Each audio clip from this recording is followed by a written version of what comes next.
Bismillah ar-Rahman ar-Rahim. In the name of Allah, the Beneficent, the Most Merciful. I'd like to welcome you, dear viewers, to another in our series, In the Light of Islam. Assalamu alaikum wa rahmatullahi wa barakatuh. May Allah's peace and blessings be on each and every one of you. In this segment of our series, we'll be looking at further questions which have been written in by our viewers. The questions, some of them are concerning housing problems, who can live with whom. Some questions are concerning dress in prayer. And some are concerning keeping animals in cages, pets, etc. Now the first question is from A.P. Abu Bakr from Fujairah. He writes, Dear Dr. Bilal, I share a room with two other Keralite Muslims. Recently we advertised for a fourth man to share with us. The others insisted on a Keralite Hindu and refused a Hyderabadi Muslim, saying his food and language are different from us. Is this right? Well, our question addresses first the issue of giving preference, Muslims who have a shared culture, a shared identity of Islam, for them to give preference to a Hindu because they come from the same province or the same state, Kerala, over another who is from another state, though he is Muslim. Of course this is not correct. Allah has instructed us in the Quran that we should not take non-Muslims as close friends or allies, etc., over Muslims. Not to say that one cannot be friendly with non-Muslims, etc. Islam doesn't require us to become enemies of the world. No. In fact, we share humanity with the rest of the world, and we should have a brotherhood, a sisterhood, which takes that into account. We treat people like human beings and treat them properly, fairly, etc. All of the rules which Islam instructs us with regards to honesty and justice, etc. All of this is applicable to all people and not restricted only to Muslims. But in a case like this, where you have three Muslims living together and they're advertising for somebody else to come and live with them, the most practical thing is that the person who comes to live with them should be a Muslim who shares Islam with them, meaning that there will not be conflicts with regards to the religion and what is acceptable in one, what is not acceptable in another.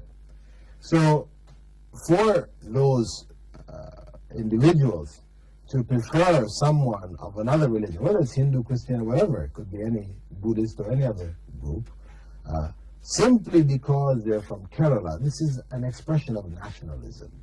And in Islam, this is unacceptable. Allah tells us that He has divided us into nations and tribes that we may know each other, not despise each other, but ultimately the best of us, inna akramakum inda Allahi atqakum, the best of us in the sight of God is those most fearing of God, most conscious of God. So this is the foundation, God consciousness. And that, of course, is an expression or the foundation of the Islamic Brotherhood, about which Allah said, إِنَّمَا الْمُؤْمِنُونَ إِخْوَةٌ, that the believers are one brotherhood. They share this care for consciousness of God in their lives. They should share that. And this is what should unite them. And of course, they should choose to be amongst each other on the basis of that. And that should supersede any cultural or nationalistic differences. And this is something which plagues Muslims in many different parts of the world. I've traveled to England, to America, to Australia, etc., where Muslims have emigrated there from various parts of the Muslim world. And what you find is that when they arrive in England or America or Australia, that they tend to group together with other Muslims from their similar background. So when you visit a Muslim who is from Algeria, for example, if he's having a gathering, he only invites Algerian Muslims. And this is not good, because it reinforces nationalism, preference to nationalism over Islam.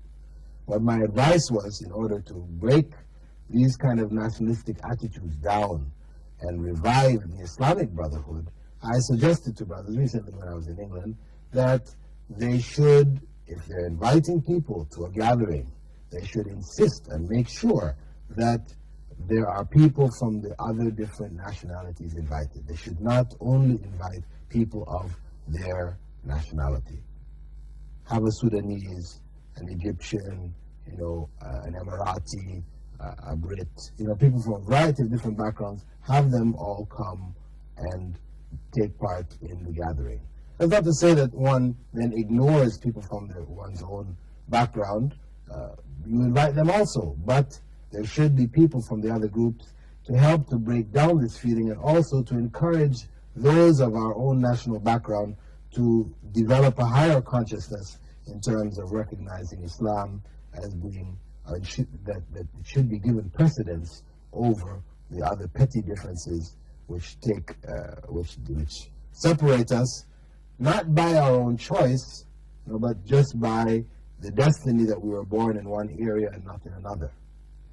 Whereas Islam is the choice that we have made to live our lives by, which should be, because though we're born in Muslim families, it doesn't mean that that's enough, because of course Islam is a choice. It is submission, and submission is not something you inherit. You cannot inherit submission to God. Submission to God is something you do spiritually and externally in your actions. So that choice of Islam is what we share, and that's what should bring us together. The second question we have is from Shahnawaz Muhammad, who is writing from Sharjah. He says, "Dear Brother Bilal Phillips, Assalamu alaikum. I adore your program, and at any cost, don't miss it. Thanks for Sharjah TV for giving us such informative programs on Islam. Please clarify my question. Is it permissible for someone to pray in Western-style shirt and pants?"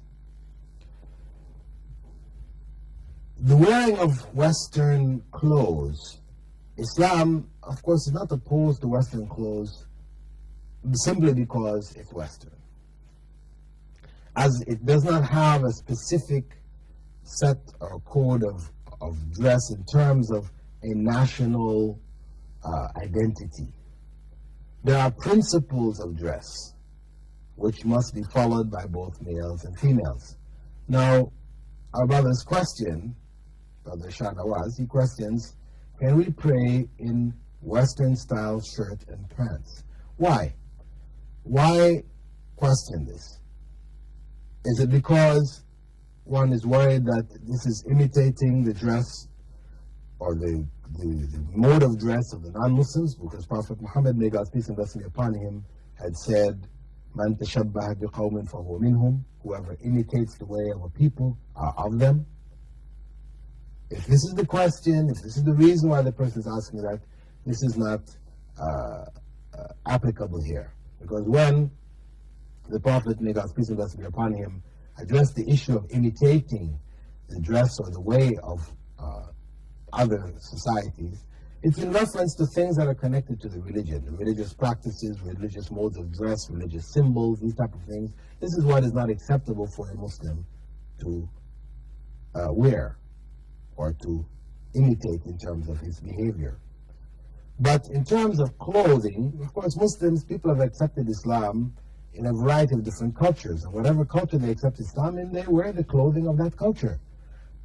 As long as that clothing doesn't contravene any Islamic principles.